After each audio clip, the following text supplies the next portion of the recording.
आज जो चैप्टर हम लोग स्टार्ट कर रहे हैं इसका नेम है कार्बन एंड इट्स कंपाउंड्स। तो सबसे पहले स्टार्ट करते हैं कार्बन से। देखिए, कार्बन एक नॉन मेटल है। Carbon is a non metal और इसका जो सिंबल है इसको डिनोट किया जाता है सिंबल सी से। इसके एटॉमिक नंबर की बात करें so its atomic number is 6। तो इसका इलेक्ट्रॉनिक कॉन्फ़िगरेशन भी देख लेते हैं। इलेक्ट्रॉनिक कॉन्फ़िगरेशन होता है इसका 2,4। तो ये आ गया के शेल में आ गए 2 इलेक्ट्रॉन्स और एल में आ गए हमारे पास 4 इलेक्ट्रॉन्स। तो इसका जो वैलेंस इलेक्ट्रॉन है, वैलेंस इलेक्ट्रॉन कहते हैं आउटर मोस्ट शेल में जितने भी इलेक्ट्रॉन्स प्रेजेंट हो उसको हम कहते हैं वैलेंस इलेक्ट्रॉन। तो यहां पर आउटर मोस्ट शेल में 4 इलेक्ट्रॉन्स है, दैट मींस 4 इलेक्ट्रॉन्स हो गए। वैलेंसी, देखिए वैलेंसी होती है इलेक्ट्रॉन के गेन करने की और लूज करने की टेंडेंसी को हम कहते हैं वैलेंसी। तो यहां पर अगर हम वैलेंसी देखें तो वैलेंसी यहां पर है 4। देखिए, ये जो कार्बन है ये लगभग हर एक ऑब्जेक्ट में प्रेजेंट है, चाहे वो लिविंग हो या फिर नॉन लिविंग हो। अगर हम लिविंग ऑब्जेक्ट्स की बात करें, जितने भी प्लांट्स हैं, जितने भी एनिमल्स हैं, इवन ह्यूमन बॉडी, ये सब इसमें कहीं ना कहीं कार्बन प्रेजेंट है। हर जगह कार्बन प्रेजेंट होता है। जितने भी नॉन लिविंग थिंग्स हैं, जैसे आपका पेंसिल हो गया, रबर हो गया, वुड हो गया, इन सभी जगहों पर, और जितने भी एग्जांपल्स आप ले सकते हैं, जैसे कुछ ईटेबल्स भी है, जैसे आपका शुगर हो गया, टी हो गई, तो इन सभी में कार्बन प्रेजेंट रहता है। अब देखिए, कार्बन के पास आउटर मोस्ट शेल में है 4 इलेक्ट्रॉन्स। सो इसीलिए ये चारों तरफ से कोवलेंट बॉन्ड बना सकता है। तो इसीलिए इसको कहा जाता है टेट्रावैलेंट। टेट्रा मींस 4, क्योंकि वैलेंसी 4 है इसकी, so this is known as tetravalent. देखिए, एक प्रॉपर्टी होती है कार्बन की, बहुत ही इंटरेस्टिंग प्रॉपर्टी है, that is known as catenation. Catenation कहते हैं सेल्फ कॉम्बिनेशन को। Catenation is also known as self combination. Catenation means होता है कि कार्बन के पास ऐसी प्रॉपर्टी होती है कि वो खुद के साथ ही मिलके बॉन्ड बनाता है और बहुत ही लंबी चेन्स फॉर्म करता है। So that property of carbon is known as catenation. तो जितने भी आपने ऑर्गेनिक कंपाउंड्स देखे होंगे, फॉर एग्जांपल के लिए आप यहां पर ले लीजिए शुगर। शुगर में अगर हम देखें, शुगर का जो फॉर्मूला होता है दैट इज C12H22O11। यहां पर कार्बन की बहुत लंबी चेन है, यानी कि 12 कार्बन प्रेजेंट है, तो इसका मतलब कार्बन की बहुत लंबी चेन्स होगी। इसके बाद आप ग्लूकोज देखिए, glucose is C6H12O6। That means यहां पर भी क्या होगा, जो कार्बन की काफी लंबी चेन बनेगी। तो ऐसे बहुत सारे कंपाउंड्स होते हैं जिनको हम कहते हैं ऑर्गेनिक कंपाउंड्स। तो ऐसे बहुत ही कम एलिमेंट्स होते हैं जो ऐसी प्रॉपर्टी शो करते हैं। फॉर एग्जांपल सिलिकॉन एक ऐसा एलिमेंट और है जो कि आपका कैटिनेशन प्रॉपर्टी को शो करता है, बट उसकी जो रेंज है वो लिमिटेड है, वो कार्बन जितनी लॉन्ग चेन्स फॉर्म नहीं कर पाता है। सो कार्बन एक ऐसा है जो बहुत सारी लॉन्ग चेन फॉर्म करता है और इससे बहुत सारे ऑर्गेनिक कंपाउंड्स फॉर्म होते हैं। देखिए, यहां पर जो कार्बन है वो 2 स्टेट्स में मिलता है। एक तो इसकी होती है फ्री स्टेट। फ्री स्टेट में जैसे आप क्या आ गए, फॉर एग्जांपल डायमंड। डायमंड हो गया आपका, ग्रेफाइट हो गया। एक और कंपाउंड होता है that is known as fullerene, that is buckminster fullerene. So ये फ्री स्टेट में कहा गया क्योंकि इन तीनों में, डायमंड, ग्रेफाइट और बकमिंस्टर फुलरेन में सिर्फ और सिर्फ कार्बन प्रेजेंट रहता है।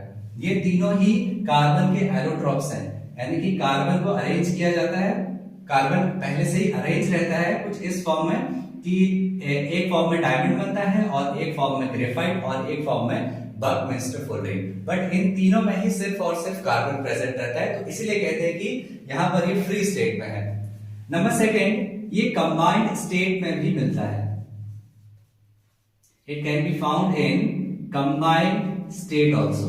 फॉर एग्जाम्पल आप CO2 ले लो, कार्बन डाइऑक्साइड, कार्बन और ऑक्सीजन दोनों आपस में दो अलग अलग डिफरेंट एलिमेंट्स कंपाउंड है, कंबाइन है और उससे CO2 बन रहा है।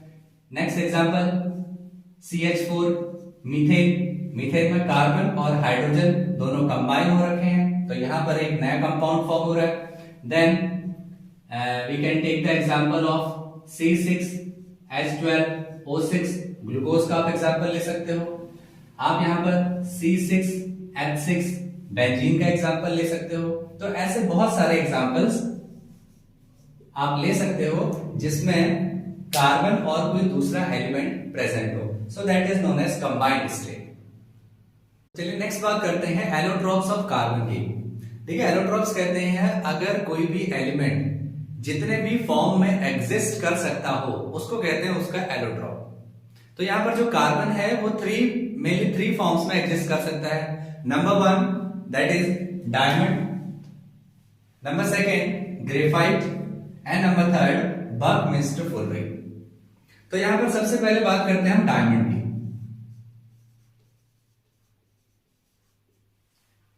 देखिए एक ऐसा एलिमेंट जो बहुत ज्यादा हार्ड है, बहुत ज्यादा स्ट्रांग है, इससे ज्यादा स्ट्रांग अर्थ में कोई एलिमेंट अभी तक है नहीं प्रेजेंट। और अगर बात करें इसमें शाइनिंग प्रॉपर्टी होती है, ये एक क्रिस्टलाइन सॉलिड है, इसका मेल्टिंग और बॉइलिंग पॉइंट बहुत ज्यादा हाई होता है।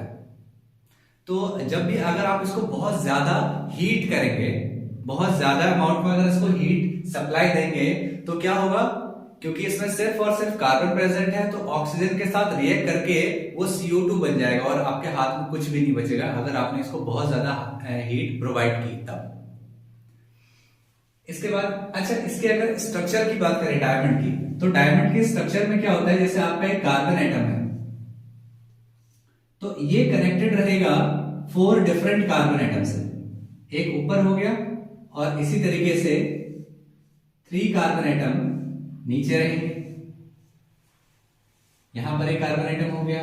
सो फर्दर यहां पर जो कार्बन एटम होगा ये भी यहां पर 3 डिफरेंट कार्बन एटम से इसकी बॉन्डिंग होगी।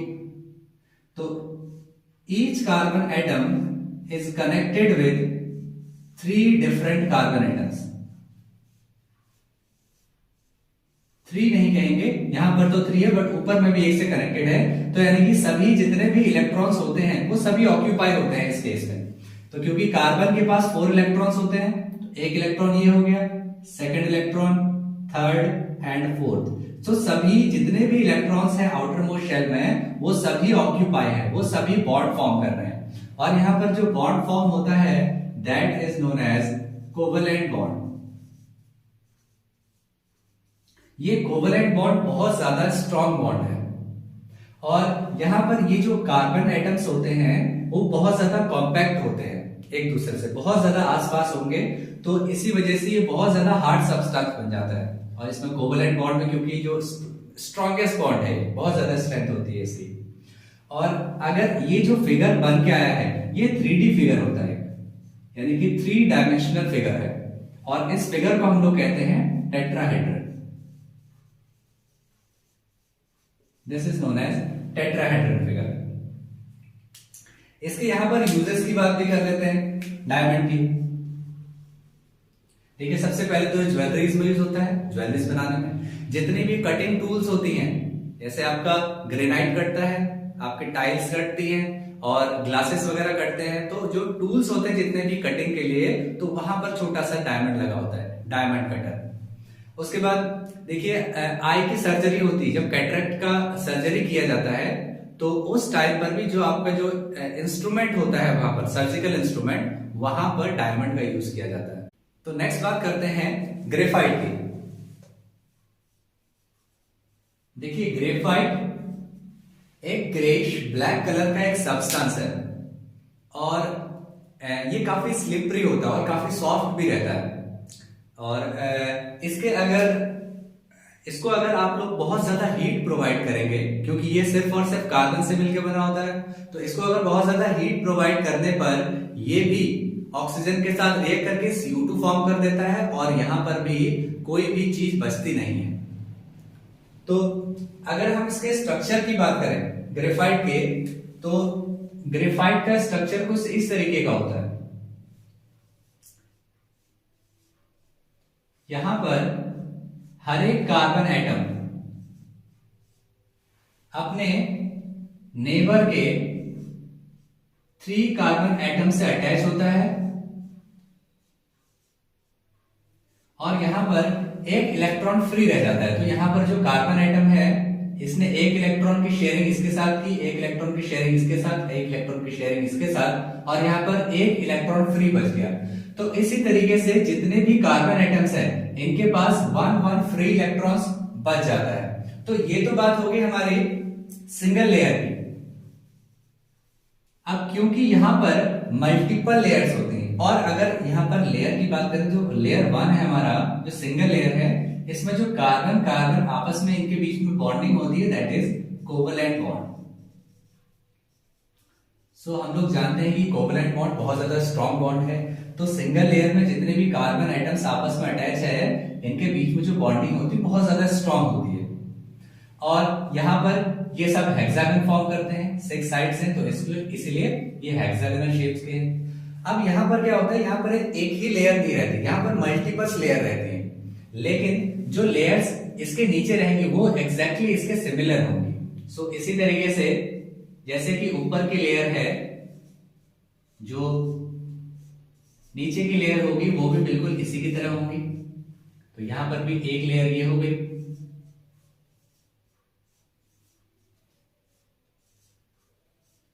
सो इस तरीके से, और यहां पर भी जितने भी कार्बन एटम हैं, ये अपने नेबर के 3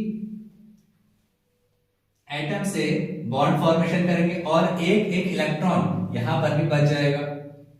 तो अब देखिए हो क्या रहा है, दिस इज लेयर सेकेंड, और यहां पर भी जो कार्बन एटम्स आपस में बॉन्डिंग है वो कोवलेंट बॉन्डिंग वो है, दैट इज कोवलेंट बॉन्ड। अब जो लेयर्स हैं उनके बीच में भी आपस में एक बॉन्ड है, क्योंकि इनको भी अटैचमेंट की जरूरत है।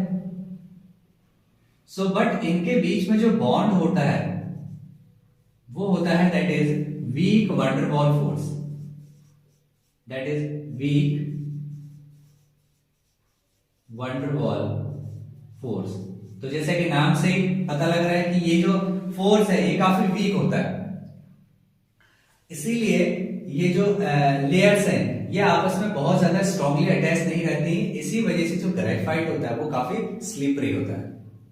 अब एक चीज यहां पर देखें, यहां पर क्योंकि फ्री इलेक्ट्रॉन्स अवेलेबल हैं, इसीलिए ग्रेफाइट इलेक्ट्रिसिटी कंडक्ट कर पाता है। हम लोगों ने जब भी हम कंडक्टर्स या फिर इंसुलेटर्स की बात करते हैं तो हम ये बात करते हैं कि एक ही ऐसा नॉन मेटल है जो इलेक्ट्रिसिटी कंडक्ट कराता है, दैट इज ग्रेफाइट। क्योंकि यहाँ पर ग्रेफाइट के पास एक फ्री इलेक्ट्रॉन्स अवेलेबल है इलेक्ट्रिसिटी कंडक्ट कराने के लिए, सो ग्रेफाइट इलेक्ट्रिसिटी कंडक्ट करा पाता है। जबकि आपका जो डायमंड है ये इलेक्ट्रिसिटी कंडक्ट नहीं करा पाता, क्योंकि यहाँ पर कोई भी इलेक्ट्रॉन फ्री नहीं है, सभी ने एक दूसरे के साथ बॉन्ड फॉर्मेशन कर लिया है। सो this is all about graphite. अच्छा, इसके अगर यूजेस की बात करें ग्रेफाइट की, तो देखिए पेंसिल का जो लीड होता है, लीड होती है उसकी, वो बनती है किससे, ग्रेफाइट से। पहला यूज हो गया। सेकेंड, जो ड्राई सेल में जो आपका सेल होता है that is also made up of graphite. Number third, देखिए लुब्रिकेंट्स में यूज किया जाता है, एज अ लुब्रिकेंट भी यूज करते हैं इसको। मशीनरी में बहुत बार क्या होता है, आपकी जो मशीनरी वो जाम हो जाती है, तो उसमें एज अ लुब्रिकेंट भी आप ग्रेफाइट को यूज कर सकते हैं। So these are the uses of graphite. So next जो एलोट्रॉप है कार्बन का, दैट इज बकमिस्टर फुलरिंग। देखिए बकमिस्टर फुलरिंग है क्या, ये 60 कार्बन एटम्स का एक क्लस्टर है जो कि एक फुटबॉल शेप बनाता है। अब यहां पर अगर हम बात करें इसके स्ट्रक्चर की, इसको हम लोग C60 भी बोलते हैं क्योंकि ये 60 कार्बन एटम से मिलकर बना होता है। अब यहां पर जो कार्बन के एटम्स हैं वो कुछ इस तरीके से अरेंज होते हैं कि यहां पर कुछ तो ये हेक्सागन शेप बनाते हैं और जो नंबर ऑफ हेक्सागन्स होते हैं दीज आर 20 हेक्सागन्स बनाते हैं और यहां पर 12 बनते हैं पेंटागन। सो इस तरीके से यहां पर एक ये 60 कार्बन एटम्स का इस तरीके से फुटबॉल शेप यानी कि स्फेरिकल शेप बन जाता है जब आप इनको इस तरीके से अरेंज करते हो। अच्छा, इसके कैरेक्टरिस्टिक की बात करें तो ये क्या है, बिल्कुल डार्क कलर का होता है और ना ही बहुत ज्यादा हार्ड होगा डायमंड की तरह और ना ही बहुत ज्यादा सॉफ्ट होगा, यानी कि मिडिल रहता है, बिल्कुल मिडिल का, ना बहुत ज्यादा हार्ड ना बहुत ज्यादा सॉफ्ट। अच्छा, अगर इसको हीट किया जाए बहुत ज्यादा हाई टेम्परेचर पे इसको हीट करने पर ये CO2 में कन्वर्ट हो जाता है क्योंकि ये सिर्फ और सिर्फ कार्बन से मिलकर बना है, ऑक्सीजन के साथ रिएक्ट करेगा तो हीट करने के बाद ये CO2 में कन्वर्ट हो जाएगा और पीछे कुछ भी नहीं बचता है। इसके यूजर्स की बात करें तो देखिए इसको as a drug delivery system में भी यूज किया जाता है, एज अ लुब्रिकेंट भी यूज करते हैं और काफी जगहों पर एज अ कैटलिस्ट भी यूज किया जाता है इसको। So these are the uses of buckminster fullerene. उसके बाद नेक्स्ट बात करते हैं ऑर्गेनिक कंपाउंड्स की। देखिए ऐसे कंपाउंड जिनमें कार्बन एटम प्रेजेंट हो उनको हम कहते हैं ऑर्गेनिक कंपाउंड्स। सो कार्बन के साथ साथ देखिए यहाँ पर हाइड्रोजन भी हो सकता है, ऑक्सीजन भी हो सकता है, कोई और दूसरा एलिमेंट भी हो सकता है, बट उसमें कार्बन होना चाहिए। तो यहाँ पर फॉर एग्जांपल अगर हम बात करें CH4 तो यहाँ पे कार्बन है और हाइड्रोजन है, this is an organic compound, so this is methane. Next one C6H12O6, this is glucose made up of three different atoms, carbon, hydrogen and oxygen. C12H22O11, this is sugar made up of carbon, hydrogen, oxygen etc. तो ऐसे जितने भी compounds जिसमें hydrogen carbon present हो और कोई दूसरा element भी हो सकता है उन कंपाउंड्स को हम कहते हैं ऑर्गेनिक कंपाउंड्स। देखिए ऑर्गेनिक कंपाउंड्स के बारे में जो हम डिटेल में हम यहां पर पढ़ते हैं वहां उसको हम स्टडी करते हैं ऑर्गेनिक केमिस्ट्री में। ये जितने ऑर्गेनिक कंपाउंड्स हैं अभी तक लगभग 5.5 मिलियन ऑर्गेनिक कंपाउंड्स अभी तक बनाए जा चुके हैं और अभी भी डेली ऑर्गेनिक कंपाउंड्स बनते रहते हैं। तो इसीलिए बहुत ज्यादा लार्ज अमाउंट में हमें ये ऑर्गेनिक कंपाउंड्स देखने को मिलते हैं। देखिए ऑर्गेनिक कंपाउंड्स कार्बन के बहुत ज्यादा होते हैं, इसके दो रीजन है। नंबर वन, कार्बन में कैटिनेशन प्रॉपर्टी होती है, जैसा कि हम लोग पढ़ चुके हैं पहले। कैटिनेशन में क्या होता है, सेल्फ कॉम्बिनेशन, यानी कि कार्बन के पास ये क्वालिटी होती है कि वो अपने साथ ही कंबाइन हो सकता है, तो ऐसे ही कंबाइन हो के बहुत लंबी चेन्स फॉर्म कर सकता है। सो इसीलिए एक रीजन है पहला, that is catenation. Number second, carbon is tetravalent. Tetravalent means इसकी वैलेंसी 4 होती है, तो इसी वजह से ये बहुत ज्यादा लंबे लंबे चेन्स के कंपाउंड फॉर्म्स कर सकता है। और अगर हम ऑर्गेनिक कंपाउंड्स में चेन्स की बात करें तो यहां पर मेनली 3 टाइप्स की चेन्स बनती हैं। एक तो आपका स्ट्रेट चेन हो गया, नंबर 1 इज स्ट्रेट चेन। तो यहां पर जो कार्बन एटम्स हैं ये आपस में एक दूसरे से लिंक रहते हैं और बिल्कुल एक स्ट्रेट चेन फॉर्म करते हैं, कुछ इस तरीके से। Number second one is branched chain. अब ब्रांच चेन में क्या होगा, यहां पर कार्बन और कार्बन एक दूसरे से अटैच होंगे लेकिन इनकी कुछ ब्रांचेस भी निकली रहेंगी। सो यहां पर कुछ इस तरीके से।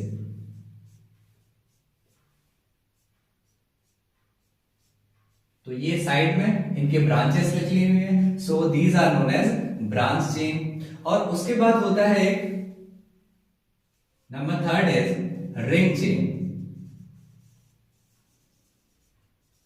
अब यहां पर जितने भी कार्बन एटम्स हैं ये रिंग फॉर्म करते हैं कुछ इस तरीके से।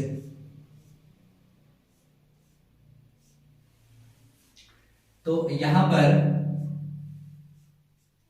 इस तरीके से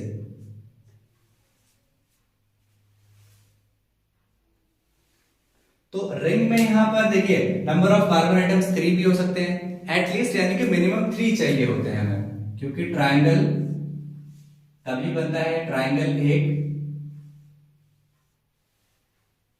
एक ऐसा शेप है जहां पर मिनिमम 3 कार्बन एटम्स की रिक्वायरमेंट होगी, क्योंकि सिर्फ और सिर्फ ट्रायंगल यानी कि अगर आप 3 से अगर कम आप कार्बन एटम लेंगे तो वहां पर क्लोज लूप फॉर्म नहीं होगा। तो यानी कि मिनिमम कार्बन की रिक्वायरमेंट होती है 3। सो मिनिमम 3 कार्बन होंगे तभी आप एक क्लोज लूप फॉर्म कर सकते हो। उसके बाद 3, 4, 5, 6, उसके बाद उससे ज्यादा जितने भी हो कार्बन एटम्स तो आप उसके बाद क्लोज लूप फॉर्म कर सकते हो। तो यहां पर इस तरीके से स्ट्रेट चेन, ब्रांच चेन और रिंग चेन में हम लोग जो कार्बन एटम्स हैं इनकी चेन फॉर्म कर सकते हैं। सो नेक्स्ट बात करते हैं टाइप्स ऑफ ऑर्गेनिक कंपाउंड्स की। देखिए there are different types of organic compounds. Number 1 is hydrocarbons. देखिए हाइड्रोकार्बन्स क्या होते हैं, जो सिर्फ और सिर्फ हाइड्रोजन और कार्बन से मिलकर बने हो ऐसे कंपाउंड्स को हम कहते हैं हाइड्रोकार्बन्स। तो अभी क्या करते हैं, पहले एक बार इनके बारे में थोड़ा सा एक ओवरव्यू देख लेते हैं इसका, और डिटेल में हम 1 बाय 1 करके इनको डिस्कस करेंगे। तो देखिए हेलो अल्केन्स क्या है, यहां पर जो हेलो मीन्स है इसका मतलब है हैलोजन। जो भी यहां पर हैलोजन ग्रुप के अटैच होंगे सो हम उसको कहते हैं हैलोजन। सो हैलोजन में आता है क्लोरीन, फ्लोरीन, ब्रोमीन, आयोडीन, एस्टेटीन। तो यहां पर ये सभी आते हैं हैलोजन ग्रुप के। तो यहां पर एक हाइड्रोजन रिमूव होके वो हेलो अल्केन्स बना लेते हैं। तो यहां पर नेक्स्ट देखिए, नेक्स्ट है अल्कोहल। इसमें क्या होगा आपको पता लगेगा, अगर कहीं पर किसी कंपाउंड में OH ग्रुप अटैच है तो आपको पता लग जाएगा कि वो एक अल्कोहल है। उसके बाद इसी तरीके से अगर किसी ग्रुप में CHO अगर अटैच है तो आपको पता लग जाएगा दैट कि वो एक अल्डिहाइड है। Next one is ketone. अगर कहीं पर C डबल बॉन्ड O लगा हुआ है सो दैट मींस वो एक कीटोन ग्रुप का है। सो अगर कीटोन ग्रुप अगर CO लगा हुआ है वो एक कीटोन ग्रुप का हो गया। Next one is carboxylic acid. अगर कहीं पर किसी ग्रुप में किसी कंपाउंड में C डबल OH लगा हुआ है दैट मींस वो एक कार्बोक्सिलिक ग्रुप, ये वो एक कार्बोक्सिलिक एसिड ग्रुप का कंपाउंड है। सो अब इसको 1 बाय 1 डिस्कस करते हैं। देखिए सबसे पहले बात करते हैं हाइड्रोकार्बन्स की। तो यहां पर जो हाइड्रोकार्बन्स हैं इनको डिवाइड किया गया है 2 पार्ट्स में। Number 1 is saturated and number 2 is unsaturated. तो सैचुरेटेड ऐसे कंपाउंड होते हैं जिनमें सिर्फ और सिर्फ सिंगल बॉन्ड होता है, और अनसैचुरेटेड जहां या तो डबल बॉन्ड या फिर ट्रिपल बॉन्ड हो उनको हम कहते हैं अनसैचुरेटेड कंपाउंड्स। सो सैचुरेटेड में आते हैं अल्केन्स और अनसैचुरेटेड में अल्कीन्स या फिर अल्काइंस, ये दोनों ही यहां पर एंड करेंगे, एंड अल्काइंस। ये दोनों अल्कीन्स एंड अल्काइंस दोनों अनसैचुरेटेड की कैटेगरी में आते हैं। इनके अगर जनरल फॉर्मूला की बात करें सैचुरेटेड की, that is CnH2n plus 2। Alkenes के जनरल फॉर्मूले की बात करें CnH2n, और अल्काइंस का होता है CnH2n minus 2। Here n is number of carbon atoms, number of carbon atoms। अगर आपने यहां पर n के प्लेस पे अगर 1 रख दिया तो यहां पर देखिए क्या बनेगा C और ये हो जाएगा H। सो 2 1 जा 2 सो 2 + 2 4, तो यहां पर आपका बन गया CH4 और CH4 को बोलते हैं हम मीथेन। सो अल्केन ग्रुप में सबसे पहला कंपाउंड बनता है मीथेन। अल्कीन्स की बात करें, देखिए अल्कीन्स में अगर आप यहां पे 1 रखेंगे और तो यहां पर आ जाएगा CH2, बट ये कंपाउंड पॉसिबल नहीं है, क्योंकि अगर कंपाउंड फॉर्म करना है, अगर देखिए अगर यहाँ पे CH2 आप बनाओगे तो एक H यहाँ पे लगेगा, एक H यहाँ पे लगेगा, यानी कि 2 इलेक्ट्रॉन फ्री हो जाएंगे, यानी कि ऐसा कंपाउंड पॉसिबल नहीं है। तो आपको मिनिमम 2 कार्बन एटम्स लेने होंगे यहाँ पर। सो 2 कार्बन एटम्स अगर आपने लिए हैं तो ये हो जाएगा 4, सो दैट मीन्स C2H2। अब अगर आप इसको फॉर्म करेंगे कंपाउंड को तो इस तरीके से फॉर्म होगा, दैट मीन्स C2H4, एक H यहाँ पे, एक H और एक H यहाँ पे।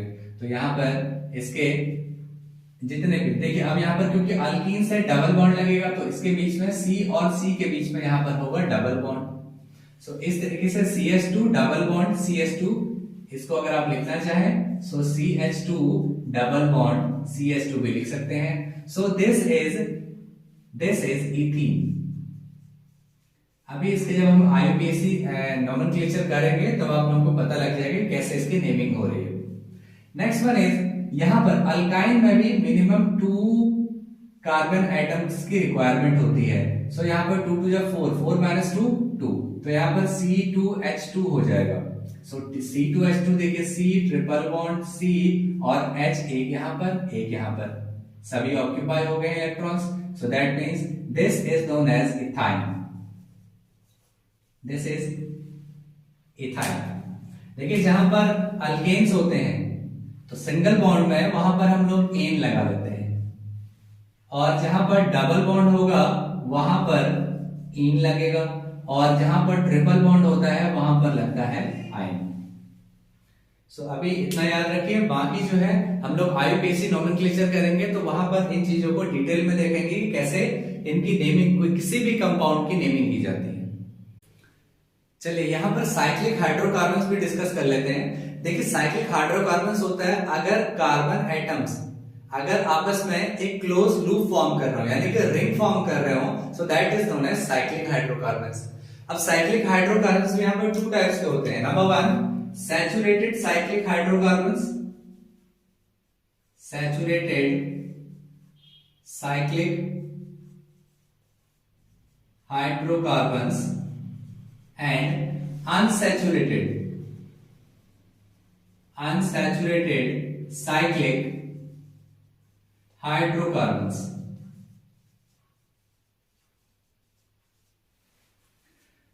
यहां पर देखिए सैचुरेटेड क्या है, जो ऐसा साइक्लिक कंपाउंड जो सिर्फ और सिर्फ सिंगल बॉन्ड से मिलकर बना हो।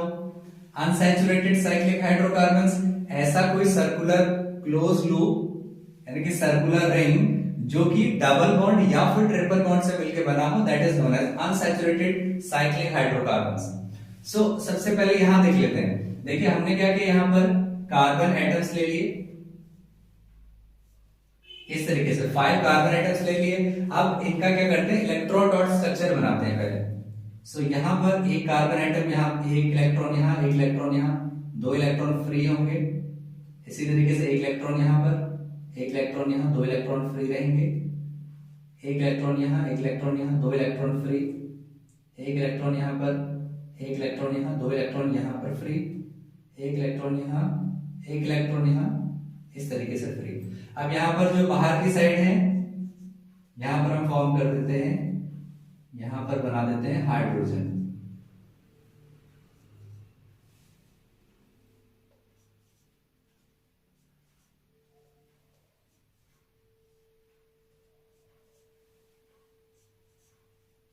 इस तरीके से हमने बना दिया यहां पर हाइड्रोजन। अब देखिए क्या होगा, यहां पर कार्बन और कार्बन, इसमें जो भी इलेक्ट्रॉन्स हैं ये आपस में शेयरिंग होगी इनकी, इस तरीके से सभी में आपस में शेयरिंग होगी, कार्बन और कार्बन, और जो हाइड्रोजन के पास में जितने भी इलेक्ट्रॉन्स है ये भी आपस में शेयरिंग होगी इनकी। सो इस तरीके से इलेक्ट्रॉन्स की शेयरिंग होगी और ये बॉन्ड फॉर्मेशन करेंगे।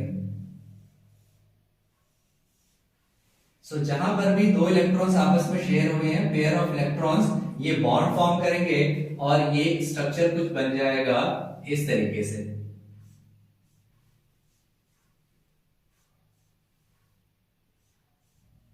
इस तरीके से स्ट्रक्चर बन जाएगा और यहां पर 2 हाइड्रोजन इससे अटैच हो जाएंगे।